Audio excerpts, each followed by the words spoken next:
प्रणाम आप सभी को। मेरा नाम रोशन है। दोस्तों, आज मैं आपके लिए लेकर आया हूँ मशहूर हिंदी साहित्यकार श्री जैनेंद्र जी की लिखी एक बहुत ही लोकप्रिय कहानी जिसका शीर्षक है पाजेब। तो आइए शुरू करते हैं कहानी का पाठ। बाजार में एक नई तरह की पाजेब चली है। पाजेब अर्थात पायल। पैरों में पड़कर वे बड़ी अच्छी मालूम होती है। उनकी कड़ियां आपस में लचक के साथ जुड़ी रहती है कि पाजेब का मानो निज का आकार कुछ नहीं है, जिस पांव में पड़े उसी के अनुकूल ही रहती है। पास पड़ोस में तो सब नन्ही बड़ी के पैरों में आप वही पाजेब देख लीजिए। एक ने पहनी कि फिर दूसरी ने भी पहनी। देखा देखी में इस तरह उनका न पहनना मुश्किल हो गया है। हमारी मुन्नी ने भी कहा कि बाबूजी, हम पाजेब पहनेंगे। बोलिए भला, कठिनाई से 4 बरस की उम्र और पाजेब पहनेगी। मैंने कहा, कैसी पाजेब? बोली, वही जैसी रुकमन पहनती है, जैसी शीला पहनती है। मैंने कहा, अच्छा। बोली, मैं तो आज ही मंगा लूंगी। मैंने कहा, अच्छा भाई, आज सही।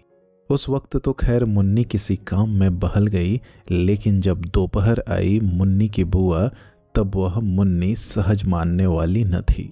बुआ ने मुन्नी को मिठाई खिलाई और गोद में लिया और कहा कि अच्छा, तो तेरी पाजेब अब के इतवार को जरूर लेती आऊंगी।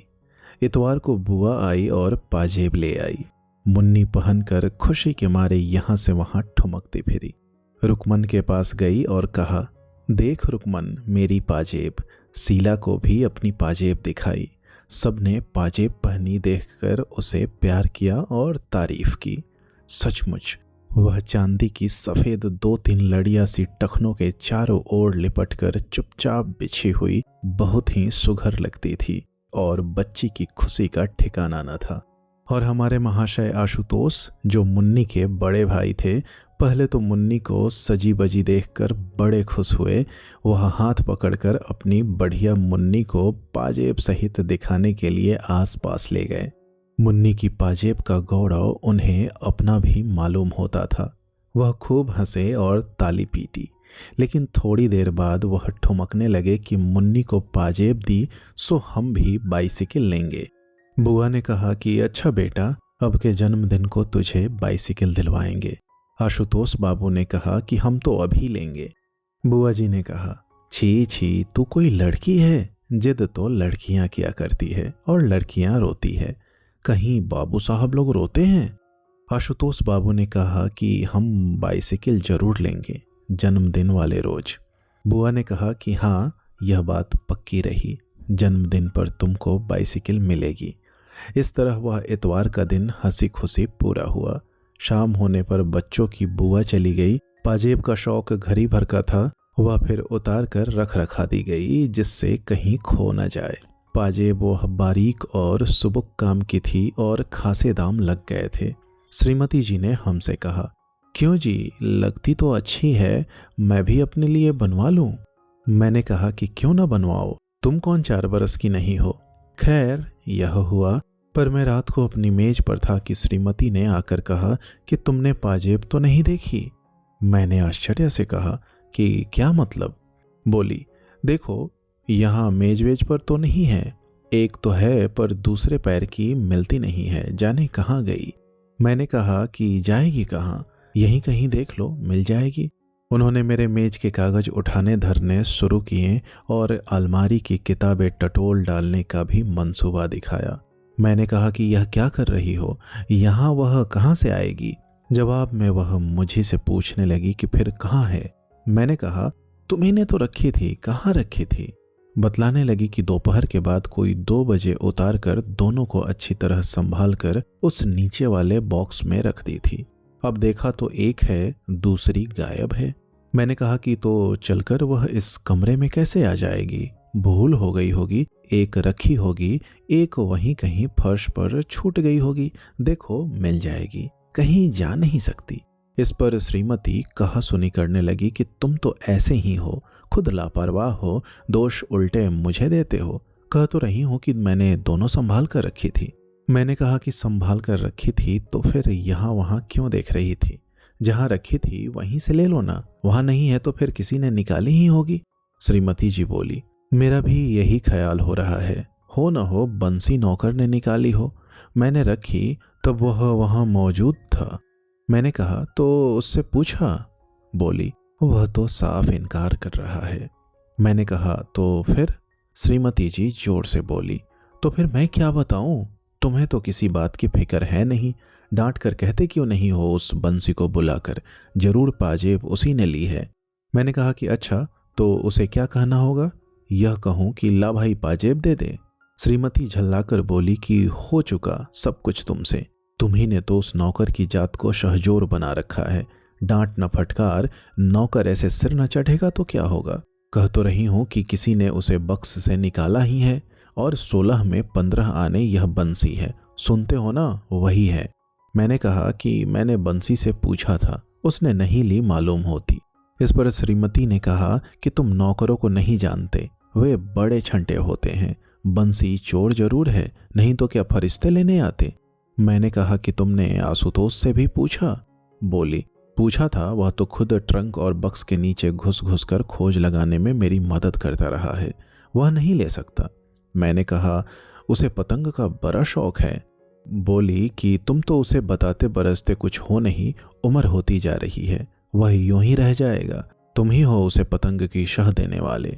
मैंने कहा कि जो कहीं पाजेब ही पड़ी मिल गई हो तो? बोली, नहीं नहीं, मिलती तो वह बता न देता। खैर, बातों बातों में मालूम हुआ कि उस शाम आशुतोष पतंग और डोर का पिन्ना नया लाया है। श्रीमती ने कहा कि यह तुम ही हो जिसने पतंग की उसे इजाजत दी। बस सारे दिन पतंग पतंग, यह नहीं कि कभी उसे बिठाकर सबक की भी कोई बात पूछो। मैं सोचती हूँ कि एक दिन तोड़ ताड़ दूं उसकी सब डोर और पतंग। मैंने कहा कि खैर छोड़ो, कल सवेरे पूछताछ करेंगे। सवेरे बुलाकर मैंने गंभीरता से उससे पूछा कि क्यों बेटा, एक पाजेब नहीं मिल रही है, तुमने तो नहीं देखी? वह गुम हो गया, जैसे नाराज हो। उसने सिर हिलाया कि उसने नहीं ली, पर मुंह नहीं खोला। मैंने कहा कि देखो बेटा, ली हो तो कोई बात नहीं, सच बता देना चाहिए। उसका मुंह और भी फूल गया और वह गुमसुम बैठा रहा। मेरे मन में उस समय तरह तरह के सिद्धांत आए। मैंने स्थिर किया कि अपराध के प्रति करुणा ही होनी चाहिए, रोष का अधिकार नहीं है। प्रेम से ही अपराध वृत्ति को जीता जा सकता है, आतंक से उसे दबाना ठीक नहीं है। बालक का स्वभाव कोमल होता है और सदा ही उससे स्नेह से व्यवहार करना चाहिए, इत्यादि।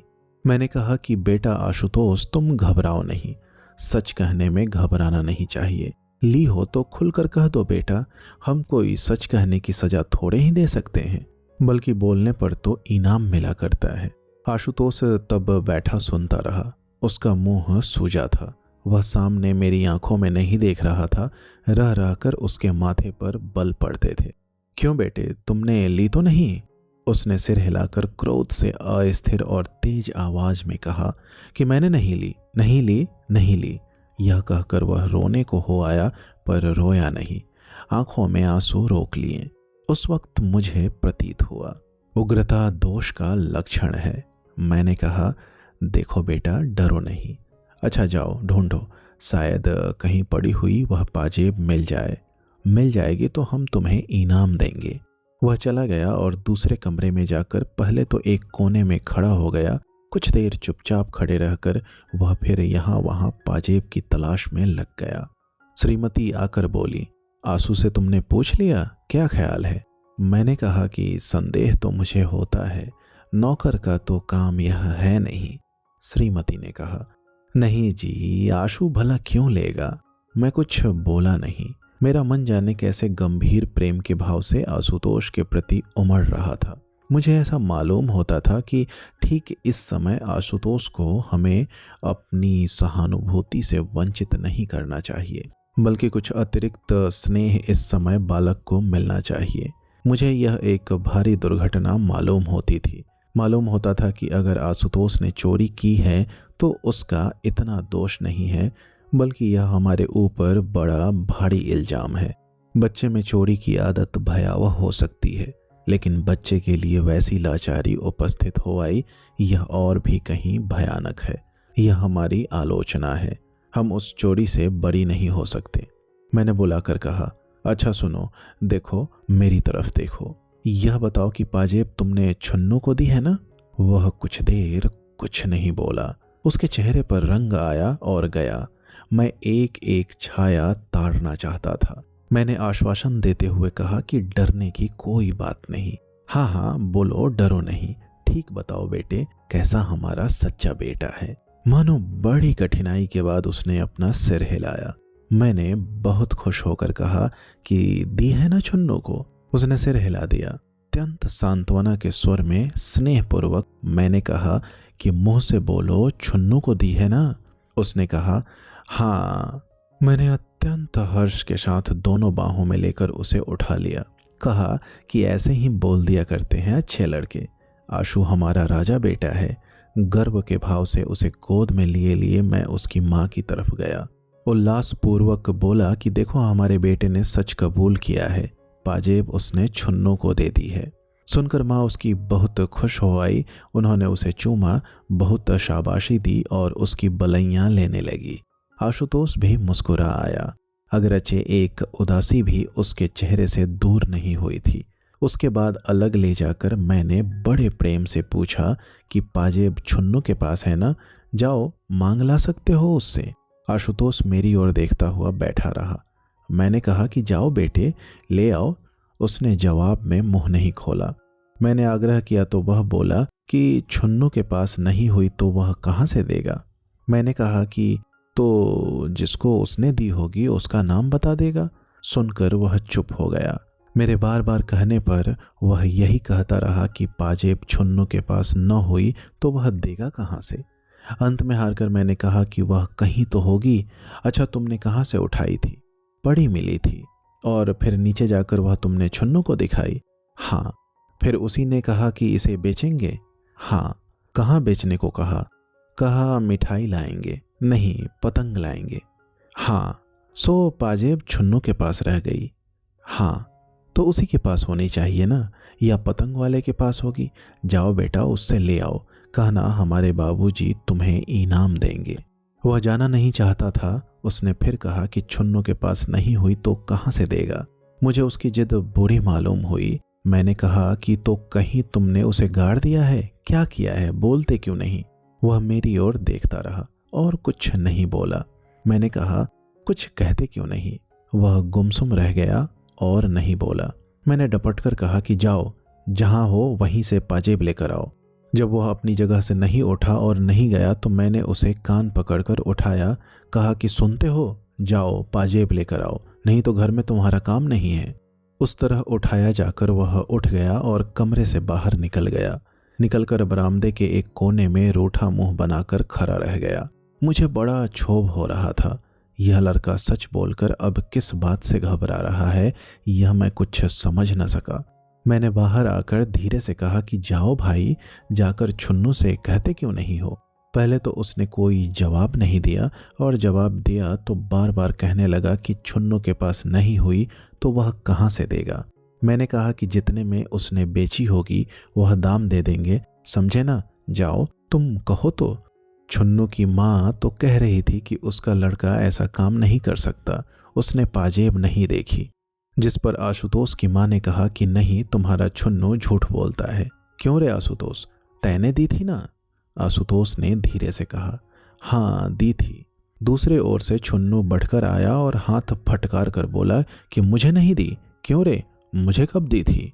आशुतोष ने जिद बांध कर कहा कि दी तो थी, कह दो नहीं दी थी। नतीजा यह हुआ कि छन्नू की माँ ने छन्नू को खूब पीटा और खुद भी रोने लगी। कहती जाती कि हाय रे, अब हम चोर हो गए, कुलच्छनी औलाद जाने कब मिटेगी। बात दूर तक फैल चली। पड़ोस की स्त्रियों में पवन पड़ने लगे और श्रीमती ने घर लौटकर कहा कि छन्नू और उसकी माँ दोनों एक से हैं। मैंने कहा कि तुमने तेजा तेजी क्यों कर डाली, ऐसी कोई बात भला सुलझती है? बोली कि हाँ, मैं तेज बोलती हूँ। अब जाओ ना, तुम ही उनके पास से पाजेब निकाल कर लाते क्यों नहीं? तब जानूं जब पाजेब निकलवा दो। मैंने कहा कि पाजेब से बढ़कर शांति है और अशांति से तो पाजेब मिल नहीं जाएगी। श्रीमती बुदबुदाती हुई नाराज होकर मेरे सामने से चली गई। थोड़ी देर बाद छुन्नू की माँ हमारे घर आई। श्रीमती उन्हें लाई थी। अब उनके बीच गर्मी नहीं थी। उन्होंने मेरे सामने आकर कहा कि छुन्नू तो पाजेब के लिए इनकार करता था, वह पाजेब कितने की थी, मैं उसके दाम भर सकती हूँ। मैंने कहा, यह आप क्या कहती हैं, बच्चे बच्चे हैं, आपने छुन्नू से सहूलियत से पूछा भी? उन्होंने उसी समय छुन्नू को बुलाकर मेरे सामने कर दिया। कहा कि क्यों रे, बता क्यों नहीं देता जो तैने पाजेब देखी हो? छुन्नू ने जोर से सिर हिलाकर इनकार किया और बताया कि पाजेब आशुतोष के हाथ में मैंने देखी थी और वह पतंग वालों को दे आया है। मैंने खूब देखी थी, वह चांदी की थी। तुम्हें ठीक मालूम है? हाँ, वह मुझसे कह रहा था कि तू भी चल, पतंग लाएंगे। पाजेब कितनी बड़ी थी बताओ तो? छुन्नू ने उसका आकार बताया जो ठीक ही था। मैंने उसकी माँ की तरफ देखकर कहा, देखिए ना, पहले यही कहता था कि मैंने पाजेब देखी तक नहीं, अब कहता है कि मैंने देखी है। माँ ने मेरे सामने छुन्नू को खींचकर तभी धम धम पीटना शुरू कर दिया। कहा कि क्यों रे, झूठ बोलता है, तेरी चमड़ी न उधेड़ी तो मैं नहीं। मैंने बीच बचाव करके छुन्नू को बचाया। वह शहीद की भांति पिटता रहा था, रोया बिल्कुल नहीं और एक कोने में खड़े आशुतोष को जाने किस भाव से देख रहा था। खैर, मैंने सबको छुट्टी दी। कहा, जाओ बेटा छुन्नू खेलो। उसकी माँ ने कहा, आप उसे मारिएगा नहीं, और पाजेब कोई ऐसी बड़ी चीज नहीं है। छुन्नू चला गया। तब उसकी माँ ने पूछा कि आप उसे कसूरवार समझते हैं? मैंने कहा कि मालूम तो होता है कि उसे कुछ पता है और वह मामले में शामिल है। इस पर छुन्नू की माँ ने पास बैठी हुई मेरी पत्नी से कहा, चलो बहन जी, मैं तुम्हें अपना सारा घर दिखाए देती हूँ, एक एक चीज देख लो, होगी पाजेब तो जाएगी कहाँ? मैंने कहा, छोड़िए भी, बेबात को बात बढ़ाने से क्या फायदा। सो ज्यों त्यों मैंने उन्हें दिलासा दिया, नहीं तो वह छुन्नू को पीट पाट हाल बेहाल कर डालने का प्रण ही उठाए ले रही थी। कुलच्छिनी आज उसी धरती में नहीं गाड़ दिया तो मेरा नाम नहीं। खैर, जिस तिस भांति बखेरा टला। मैं इस झंझट में दफ्तर भी समय पर नहीं जा सका। जाते वक्त श्रीमती को कह गया कि देखो, आशुतोष को धमकाना मत, प्यार से सारी बातें पूछना, धमकाने से बच्चे बिगड़ जाते हैं और हाथ कुछ नहीं आता, समझी ना? शाम को दफ्तर से लौटा तो श्रीमती ने सूचना दी कि आशुतोष ने सब बतला दिया है। 11 आने पैसे में वह पाजेब पतंग वाले को दे दी है। पैसे उसने थोड़े थोड़े करके देने को कहे हैं। 5 आने जो दिए वह छुन्नू के पास है। इस तरह रत्ती रत्ती बात उसने कह दी है। कहने लगी कि मैंने बड़े प्यार से पूछ पूछ कर यह सब उसके पेट में से निकाला है। 2-3 घंटे मैं मगज मारती रही। हाय राम, बच्चे का भी क्या जी होता है। मैं सुनकर खुश हुआ। मैंने कहा कि चलो अच्छा है, अब 5 आने भेजकर पाजेब मंगवा लेंगे। लेकिन यह पतंग वाला भी कितना बदमाश है, बच्चों के हाथ से ऐसी चीजें लेता है, उसे पुलिस में दे देना चाहिए, उचक्का कहीं का। फिर मैंने पूछा कि आशुतोष कहाँ है? उन्होंने बताया कि बाहर ही कहीं खेल खाल रहा होगा। मैंने कहा कि बंसी, जाकर उसे बुला तो लाओ। बंसी गया और उसने आकर कहा कि वे अभी आते हैं। क्या कर रहा है? छुन्नू के साथ गिल्ली डंडा खेल रहे हैं। थोड़ी देर में आशुतोष आया, तब मैंने उसे गोद में लेकर प्यार किया। आते आते उसका चेहरा उदास हो गया और गोद में लेने पर भी वह कोई विशेष प्रसन्न नहीं मालूम हुआ। उसकी माँ ने खुश होकर देखा कि आशुतोष ने सब बातें अपने आप पूरी पूरी बता दी है। हमारा आशुतोष बड़ा सच्चा लड़का है। आशुतोष मेरी गोद में टिका रहा, लेकिन अपनी बड़ाई सुनकर भी उसको कुछ हर्ष नहीं हुआ, ऐसा प्रतीत होता था। मैंने कहा कि आओ चलो, अब क्या बात है? क्यों हजरत, तुमको 5 ही आने तो मिले हैं ना, हमसे 5 आने मांग लेते तो क्या हम न देते? सुनो, अब से ऐसा मत करना बेटे। कमरे में जाकर मैंने उससे फिर पूछताछ की। क्यों बेटा, पतंग वाले ने 5 आने तुम्हें दिए ना? हाँ। और वह छुन्नू के पास है ना? हाँ। अभी तो उसके पास होंगे ना? नहीं।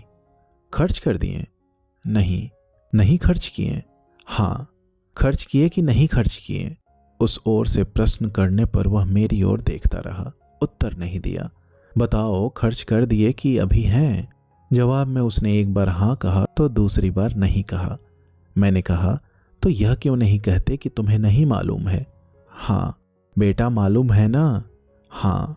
पतंग वाले से पैसे छुन्नू ने लिए हैं ना? हाँ। तुमने क्यों नहीं लिए? वह चुप। इकन्नियाँ कितनी थी बोलो? 2। बाकी पैसे थे? हाँ। दुअन्नी थी? हाँ। मुझे क्रोध आने लगा, डपट कर कहा कि सच क्यों नहीं बोलते जी? सच बताओ कितनी इकन्नियाँ थी और कितना क्या था? वह गुमसुम खड़ा रहा, कुछ नहीं बोला। बोलते क्यों नहीं? वह नहीं बोला। सुनते हो? बोला नहीं तो? आशुतोष डर गया और कुछ नहीं बोला। सुनते नहीं मैं क्या कह रहा हूं? इस बार भी वह नहीं बोला तो मैंने कान पकड़कर उसके कान खींच लिए। वह बिना आंसू लाए गुमसुम खड़ा रहा। अब भी नहीं बोलोगे? वह डर के मारे पीला हो आया, लेकिन बोल नहीं सका। मैंने जोर से बुलाया, बंसी यहाँ आओ, इनको ले जाकर कोठरी में बंद कर दो। बंसी नौकर उसे उठाकर ले गया और कोठरी में मूंद दिया। 10 मिनट बाद फिर उसे पास बुलवाया। उसका मुंह सूजा हुआ था, बिना कुछ बोले उसके होठ हिल रहे थे। कोठरी में बंद होकर भी वह रोया नहीं। मैंने कहा, क्यों रे, अब तो अकल आई? वह सुनता हुआ गुमसुम खड़ा रहा। अच्छा, पतंग वाला कौन सा है? दाईं तरफ का चौराहे वाला? उसने कुछ होठों में ही बड़बड़ा दिया, जिसे मैं कुछ समझ न सका। वह चौराहे वाला बोलो? हाँ। देखो अपने चाचा के साथ चले जाओ, बता देना कि कौन सा है, फिर उसे स्वयं भुगत लेंगे, समझते हो ना? यह कहकर मैंने अपने भाई को बुलवाया, सब बात समझा कर कहा, देखो 5 आने के पैसे ले जाओ, पहले तुम दूर रहना। आशुतोष पैसे ले जाकर उसे देगा और अपनी पाजेब मांगेगा। अव्वल तो यह पाजेब लौटा ही देगा, नहीं तो उसे डांटना और कहना कि तुझे पुलिस के सुपुर्द कर दूंगा। बच्चों से माल ठगता है, समझे? नरमी की जरूरत नहीं है। और आशुतोष अब जाओ, अपने चाचा के साथ जाओ। वह अपनी जगह पर खड़ा था, सुनकर भी टस से मस होता दिखाई नहीं दिया। नहीं जाओगे? उसने सिर हिला दिया कि नहीं जाऊंगा। मैंने तब उसे समझा कर कहा कि भैया घर की चीज है, दाम भले लगे हैं, भला 5 आने में रुपयों का माल किसी के हाथ खो दोगे? जाओ चाचा के संग जाओ, तुम्हें कुछ नहीं कहना होगा। हाँ, पैसे दे देना और अपनी चीज वापस मांग लेना। दे तो दे, नहीं दे तो नहीं दे, तुम्हारा इससे कोई सरोकार नहीं। सच है ना बेटे? अब जाओ। पर वह जाने को तैयार ही नहीं दिखा। मुझे लड़के की गुस्ताखी पर बड़ा बुरा मालूम हुआ। बोला, इसमें बात क्या है? इसमें मुश्किल कहाँ है? समझाकर बात कर रहे हैं तो समझता ही नहीं, सुनता ही नहीं। मैंने कहा कि क्यों रे, नहीं जाएगा? उसने फिर सिर हिला दिया कि नहीं जाऊंगा। मैंने अपने छोटे भाई को बुलाया और कहा, प्रकाश इसे पकड़ कर ले जाओ। प्रकाश ने उसे पकड़ा और आशुतोष अपने हाथों पैरों से उसका प्रतिकार करने लगा। वह साथ जाना नहीं चाहता था। मैंने अपने ऊपर बहुत जबड़ करके फिर आशुतोष को पुचकारा कि जाओ भाई, डरो नहीं, अपनी चीज घर में आएगी, इतनी सी बात नहीं समझते। प्रकाश इसे गोद में उठाकर ले जाओ और जो चीज मांगे उसे बाजार में दिला देना। जाओ भाई आशुतोष। पर उसका मुंह फुला हुआ था। जैसे तैसे बहुत समझाने पर वह प्रकाश के साथ चला। ऐसे चला मानो पैर उठाना उसे भारी हो रहा हो। 8 बरस का यह लड़का होने को आया, फिर भी देखो ना, किसी भी बात की उसमें समझ नहीं है। मुझे जो गुस्सा आया कि क्या बतलाऊं, लेकिन यह याद करके कि गुस्से से बच्चे संभलने की जगह बिगड़ते हैं, मैं अपने को दबाता चला गया। खैर वह गया तो मैंने चैन की सांस ली। लेकिन देखता क्या हूं कि कुछ देर में प्रकाश लौट आया है। मैंने पूछा, क्यों? बोला कि आशुतोष भाग आया है। मैंने कहा कि अब वह कहाँ है? वह रूठा खड़ा है, घर में नहीं आता। जाओ पकड़कर तो लाओ। वह पकड़ा हुआ आया। मैंने कहा, क्यों रे, तू शरारत से बाज नहीं आएगा? बोल, जाएगा कि नहीं? वह नहीं बोला तो मैंने कसकर उसके 2 चांटे दिए। थप्पड़ लगते ही वह एकदम चीखा, पर फौरन चुप हो गया। वह वैसे ही मेरे सामने खड़ा रहा। मैंने उसे देखकर मारे गुस्से से कहा कि ले जाओ इसे मेरे सामने से, जाकर कोठरी में बंद कर दो दुष्ट को। इस बार वह आध 1 घंटे बंद रहा। मुझे ख्याल आया कि मैं ठीक नहीं कर रहा हूं, लेकिन जैसे कोई दूसरा रास्ता न दिखाई देता था। मार पीट कर मन को ठिकाना देने की आदत पड़ गई थी और कुछ अभ्यास न था। खैर मैंने इस बीच प्रकाश को कहा कि तुम दोनों पतंग वाले के पास जाओ, मालूम करना कि किसने पाजेब ली है। होशियारी से मालूम करना, मालूम होने पर सख्ती करना, मुरव्वत की जरूरत नहीं, समझे? प्रकाश गया और लौटने पर बताया कि उसके पास पाजेब नहीं है। सुनकर मैं झल्ला आया। कहा कि तुमसे कुछ काम नहीं हो सकता, जरा सी बात नहीं हुई, तुमसे क्या उम्मीद रखी जाए। वह अपनी सफाई देने लगा। मैंने कहा, बस तुम जाओ। प्रकाश मेरा बहुत लिहाज मानता था। वह मुंह डालकर चला गया। कोठरी खुलवाने पर आशुतोष को फर्श पर सोता पाया। उसके चेहरे पर अब भी आंसू नहीं थे। सच पूछो तो मुझे उस समय बालक पर करुणा हुई, लेकिन आदमी में एक ही साथ जाने क्या क्या विरोधी भाव उठते हैं। मैंने उसे जगाया। वह हड़बड़ा कर उठा। मैंने कहा, कहो क्या हालत है।